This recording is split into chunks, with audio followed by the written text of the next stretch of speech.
Kasi dati, sinubukan din ni Judy Taguiwalo na magpalusot ng mga pondo gamit ang DSWD Fund. Ang tawag nila cash for work, tsaka emergency assistance, na punta sa mga area ng NPA. Sentrohan natin, usaping pondo, kasi kamakailan, grabe itong kamatayan block sa Kongreso, tahol ng tahol. No, regarding dito sa confidential fund, laban kay Vice President Sara Duterte, at dahil dyan, no, marami rin sa mga kababayan natin, ang sinisingil sila, paano nyo ginagastos ang pera ng ating pamahalaan, na proud sila nagsasabi na meron daw silang resibo kung paano. Pero hanggang ngayon, wala pa rin tayo nakikita. Eto, makinig kayo ha, ito po yung resibo ng nakuha natin. Kasi sabi nila, wala po silang PDAF na natatanggap. Yes. Sa isang artikulo, no, sabi dito, na mismong galing, no, sa website po ng Department of Budget and Management, Yes. na noong 2012, kung di ako nagkakamali, ito, bayan muna, no, nakareceive sila ng 124.77 million in PDAF, of which 108 nito ay 2011 balance, and then 15 million nito for 2012. Isang party list lang to ha. Isang party list, bayan Bayan muna muna party lang to. list. And that time ka, Eric, ilan nakapuno sa kanila? 7. 7. Mayroon sa Anak Pawis 2, 2 din sa Gabriela, 3 sa Bayan muna. Grabe, isang party list pa lang to. Oo. Wala pa yata dyan ang kabataan, ma'am. Wala At pa. kasi- Tapos sabi dito, sa pondong ito, 108 million ito ay kay Colmenares. Isang tao pa Bayan lang, muna party itatlo list sila. yan nun. Oo. At ang 55 million dito ay kay sa kanyang colleague na si Teddy Casino. Dede Casino. Grabe. Tapos sabi pa dito, Colmenares said that itong 108 million must have included the extra 10 million. So, meaning inadmit niya. Inadmit niya. And then this year, no, at 2012, the DBM has made available a total of 95.72 million to Bayan Muna. Of that amount, 83.3 million is continuing appropriation, while 10.37 million is part of Bayan Muna's PDAF for this year, for 2012. Pidap talaga sila. So meron talaga mali. No? Bakit nila sinasabing wala silang PDAF, Kyle? Kasi nagmamalinis, Ma'am Lorraine. You know what this, kung anong tawag dyan sa pera na yan, blood money yan. Blood money yan kasi ang ginamit ng ito, sigurado kami dyan, sila Colmenares, Teddy Casino, lahat ng naging kamatayan block na representatives, yung pera na yan, pera ng bayan yan, ginamit yan para sirain ang mga anak natin, para i-recruit at kung bakit hindi natin maibilang kung ilan ang namatay sila na NPA. Yan ang yung blood money na yan ang ginamit ng CPP, NPA, NDF party list na ngayon ang nandyan ay si Franz Castro, Arlene Brosas, Raul Manuel. Pag biro mo, we're talking about millions and even billions of pesos here na ginamit para sirain ang ating bansa. At pera natin yan.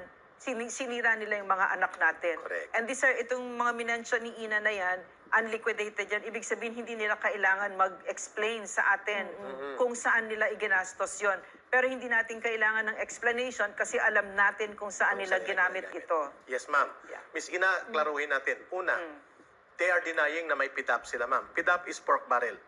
Dineclare yan ng Supreme Court na illegal. And it's now called extraordinary Extraordinary funds. fund ang patawag Iniba-iba nila. lang yung Iniba ang pangalan. Yeah. Same purpose. Panloloko sa Pilipino. At pinalaki pa. At para hindi halata, ginagamit nila monthly ang disbursement cash. Ang sakit, ano? Oo, monthly. Ang sakit. Yeah. So, unahin natin, Miss Ina, kung during that time, 7 sila, ang nabuking lang na PDAP na kinuha nila ay mga 124 million pesos, pinagatian ng dalawa, si Teddy Casino at si Nery Colmenares. So, kasama pa nila that time, I think may isa pa silang kongresista na nakaupo. During that time, ma'am, 3 sila, 2 sa Gabriela, 2 din sa Anak Pawis. So, 7 in all. 7 sila in all. So, klaro mga kapatid, na ang pundo na ito na PDAP or pork barrel at ngayon ay tinatawag na kategorya ng extraordinary and miscellaneous expenses. Ngayon, malinaw na ito ang kanilang hinahabol kung bakit sila pumapasok sa Kongreso through party list.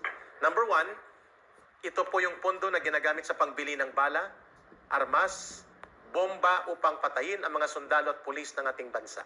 Na pinagtatanggol ni Colmenares at ni Teddy Casino ang NPA versus yung ating mga sundalo at pulis. Sila ang nangaharas. Ay, si Sarati pala, ma'am, kasama yata nila dyan. So si Sarati pa, 3 sila.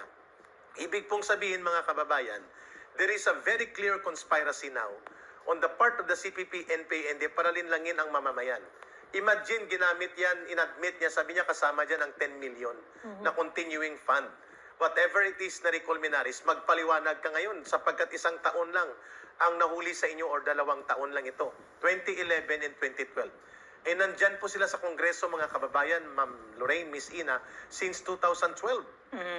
Since 2001. So, 2023 na ngayon. This is already 2 years na nandyan po sila sa loob ng Kongreso. So ano pong na-prove? According to the website of the Department of Budget and Management, kumukobra po, mga kobrador ng pork barrel, mga kobrador ng mga pondo na ginagamit para sirain ng gobyerno, pero mula sa gobyerno itong mga taga-bayan muna, led by Colmenares and Teddy Casino during the time na nandyan sila. Hindi po nagsisinungaling ang mga datos na ito. Facts don't lie. Number 2, Miss Ina. Hindi nila may paliwanag saan nila ginamit, pero kami na nagpapaliwanag. Based on our experience and direct personal knowledge, dyan po kinukuha ang mga pondo para sa allowances ng mga kadre at full-timers ng CPP, NPA, NDF na palalabasin lamang nila na consultant, palalabasin nila na staff, at kung ano-ano pa mga pangdudoktor at pandaraya sa report nila. Number 3 na na-establish natin. So kung sila ay 7 that time, and they were able to get 124 million sa isang taon lang, Miss Ina, so you can imagine that's around mga 600 million to 700 million ang pondo noong 2011 and 2012, overlapping ang napunta sa CPP, NPA, NDF. Therefore, Speaker Martin Romualdez and the government, President Bongbong Marcos Jr., I think it is your obligation to the people to lead an investigation and put a stop to this kind of travesty, panglalapastangan at pang-aabuso sa pundo ng bayan right before our very eyes inside Congress na tinotolerate natin. Imagine, from 2001 to 2023, the estimated amount, ma'am, has already ballooned. Itong abuso sa pundo, hindi po to sweldo nila. Ito po ay mga access to extraordinary miscellaneous funds na dati tinatawag na PIDAP or pork barrel, at binago lang ang pangalan at estilo ng pagmumudmud. Around 10 to 12 billion pesos po ng pondo ng mamamayang Pilipino ang winawaldas at inaabuso ng CPP, NPA, NDF gamit ang gobyerno, gamit ang Kongreso para patayin ang mga elemento ng ating bansa na nagtatanggol ng ating bayan, ang mga sundalo at pulis at mga katutubo. First question, Eric. Yung sinabi mong 10 to 12 billion, is that from 2001? Yes, ma'am. To So, 2000.